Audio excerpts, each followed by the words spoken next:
बार रास्ते के 2 करके छुट्टी। हाँ और एक उनकी बेटिया थी कुआरी, हाँ शादी समेत थी वो। तो फिर क्या हुआ, अपने कुछ दिनों बाद सबर था अपने लड़के अपना बर्त रखा। तो वो भाई कहने लगे कि पहले हाँ तो वो भाइयों की इतनी लाडली थी कि वो अपने भाई उसके घर के बगैर खाने नहीं खाते, इतनी लाडली थी। तो सारे भाई हमारे करने लगे, उनको तो खाना खाएगा कैसे बोली भैया हमें तो चांद निकलेगा जब खाना खाएंगे। भाई सारे कहने लगे कि अगर अब चांद आ जाए तो खाना खाना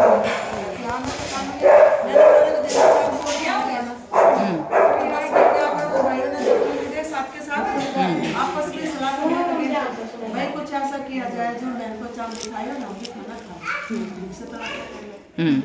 कहने लगे भाई पहाड़ी के पीछे चला जाए, लकड़ी इकट्ठी करके काम लगा दे, बहन को लेके आ जाए। उन्होंने अपना पूरा अपनी बहन को खाना खिला।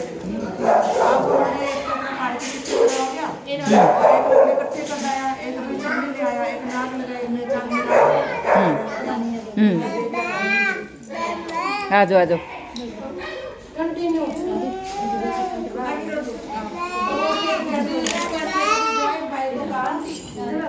अब ये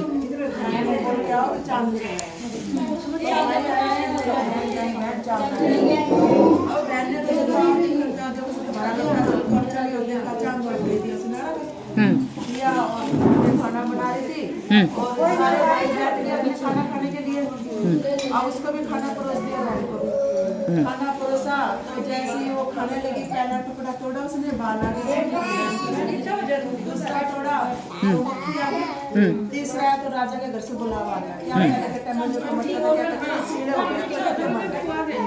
बोले राजा के घर से आए, राजा के घर बोले जी राजा के सीढ़े हो गए। अब उसकी माँ बोले खाना क्या खाती है, उसको मक्खी बाल बेटी खड़ी हो जाती है तो ससुराल जाना पड़ेगा। बोले पहले के टाइम में क्या होता था, जो घर में होता था माँ वही देती थी, ये नहीं कि अब तो लेके आते, पहले जो संदूक में होता था वही दे देती थी। तो उसने मतलब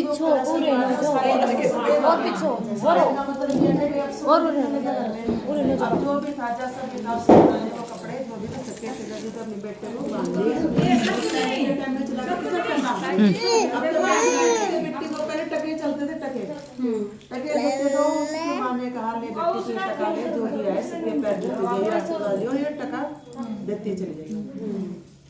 ठीक है वो चल पड़ी अपने, चली जो भी है उसके हाथ पकड़े, पैर छुए, बोली कि भी मेरे तो पैर नहीं कि मैं नहीं ये तो अब क्या आज के आज व्रत का क्या है कि भी आशीर्वाद लेना बहुत जरूरी है, इससे मौत भी टल जाती है।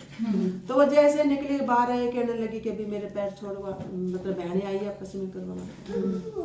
तो कहने लगी नहीं मेरे पैर छोड़, नहीं मैं तो पैर कहती मेरी बहनें पीछे आ रही, उसकी तो आशीर्वाद लियो, पैर पकड़ियो छोड़ियो ना। उसके पकड़े वो भी कहने लगी नहीं मेरे पैर छोड़, कि मैं तो आशीर्वाद नहीं, मेरे से पीछे बहना है। बोले ठीक है। ऐसे करते करते वो टका देती चलेगी और मतलब वहाँ एक एक करके बहन आती थी। फिर जो आखिरी में आई वो कहने लगी देख एक मेरी बहन ऐसी आएगी रावणी से तो उसकी सूरत होगी, तो डरियो ना, पैर पकड़ के ना छोड़ियो जब तक तेरे को आशीर्वाद ना मिले। मुँह की तरफ ना देखियो, बाल लंबे लंबे बड़ी बड़ी उसकी दांत होंगे, भयानक सा चेहरा होएगा, तो डरियो ना, वो करवा मत। तो कहने लगी तो पैर पकड़ के ना छोड़ियो जब तक तेरे को आशीर्वाद ना मिले। और वो करवा मैं पिटाई करूंगी। उसने पैर पकड़ के बोली पैर छोड़, बोली नहीं मैं तो नहीं छोड़ी, बोली नहीं मेरे पैर छोड़, कहते नहीं मुझे आशीर्वाद छोड़ो, बोले जा मुझे आशीर्वाद करो, टका दे दिया बोली जा मैंने तो आशीर्वाद दिया। चली गई राजा जी के महल के सास ऊपर से बड़ी मार रही थी कि भी कैसा व्रत किया तूने, मेरा लड़का खा लिया, कैसे बोला कैसे व्रत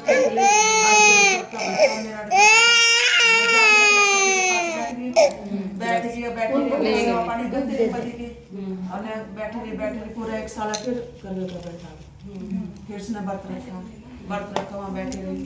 क्या करा जैसे चांद निकला तो वो अपने वर्ग देने के लिए जैसे गई तो बंदी को बिठा लिया अपने आदमी के पास, तू मैं जा रही हूँ तो बैठ जा। अब जैसे गई तो उसके सिर में एक वो था सूल, वो चुभा था। जैसे वो रख देने गई वो सूल निकाला तो उसका भी राम राम राम राम करते जीवित हो गया। अब वो आई और जो पति जीवित हुआ, अब ऊपर से सास कहने लगी सदा सुहागन हो। अब सुहागन का आशीर्वाद मिल गया उसको। तो अब वो क्या है, पति जब जागा है ना अपनी उससे, तो क्या कहने लगा, बांदी को तो पत्नी माने, पत्नी को माने मम्मी कहते हैं माता जी ये क्या हो गया, मैं तो जल दे के आई और मेरे को तो ये बांदी मानता है, और जो बांदी उसको पत्नी मानता है, क्या हो गया। सास कहने लगी ठीक है, बैठी अपने बेटे के पास में कहने लगी ठीक है सदा स्वागत का मैंने दिया है, तो मैं अपने बेटे को कहूंगी, जो बेटे को कहा बेटा ये तो तेरी पत्नी है जो अर्घ देने गई थी तेरे नाम का बरती थी, और ये तो है बांदी। तो ननद आगे धेली पे, ननद ने देखा उसने फटका दिया उस नंद को। नंद कहने के सदा सुहागन बोले ठीक है सदा सुहागन दो। तो वो आदमी जब आई अपने आदमी के पास में जीवित हो गया, तब आदमी ने उसको अपना बांदी पत्नी माना, उसको बांदी माना। जिस प्रकार उसने राजा ने अपनी लड़की पत्नी को पत्नी माना, दीर्घायु का सदा से 10 प्रकार से करने वाली को, बोलने वाली को, सुनने वाली को, सबके आदमी को दीर्घायु। अच्छा एक और कथा सुन लो छोटी सी, एक तो होती नहीं, एक मेंढक था कि मेंढकी थी, दोनों पति पत्नी थे। तो एक तालाब में मजे करा करते थे, रहते थे अपने, खूब नहाते थे, धोते थे, अपने मजे से रह रहे थे। और मेंढकी क्या राम राम राम राम राम राम सुबह शाम करे। और मेंढक आया यार तो पता नहीं सुबह सुबह क्या करी, हरियाणा में तो ऐसे बोला करते थे ये पता नहीं क्या बुड़ बुड़ बुड़ बुड़ करती रहते सुबह शाम। तो एक दिन क्या आया, मेंढक कहने लगा, मेंढकी बोली भाई क्या मैं तो राम के नाम लूं और तू मुझे गाली बक क्या। बोले ठीक है जा रही पुत्र, मैंने तो आज से छोड़ दिया तेरा राम का नाम लेना, अब तो हम दोनों ही डूबेंगे। बोले ठीक है, मैंने राम का नाम लेना छोड़ दिया। मेंढकी ने धोबी आया कपड़े धोने के लिए और उसमें से पानी भरा, तो मेंढकी उसके इसमें चले गया पानी में। आज बेगा उसने आवे उस पे चढ़ाया अपना पतीला और रखा वो पानी, तो लगी मेंढकी को सेक।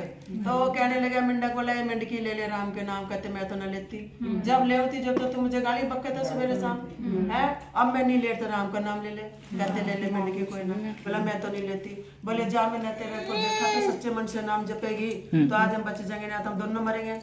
मेंढकी भी अपने आई पे आ गई, तो सच्चे मन से नाम जप रही थी अगली। बोला राम राम राम राम राम करे, धब्बे गाड़ा फूट गया, दोनों पति पत्नी कूद के चले गए। मंडत कहे मेंढकी तू जितने में हारा, मैं तो सच्चे मन से नाम जपे थी और मैं हार मानी थी। जिस प्रकार से मेंढकी की जान बची से संसार में सबकी पति पत्नी की जान बचे, और वैसे भगवान से चलो जय हो गणेश माता की, करवा चौथ माता की जय। रख दिया जो तुम्हारी बड़ी है उनसे आशीर्वाद।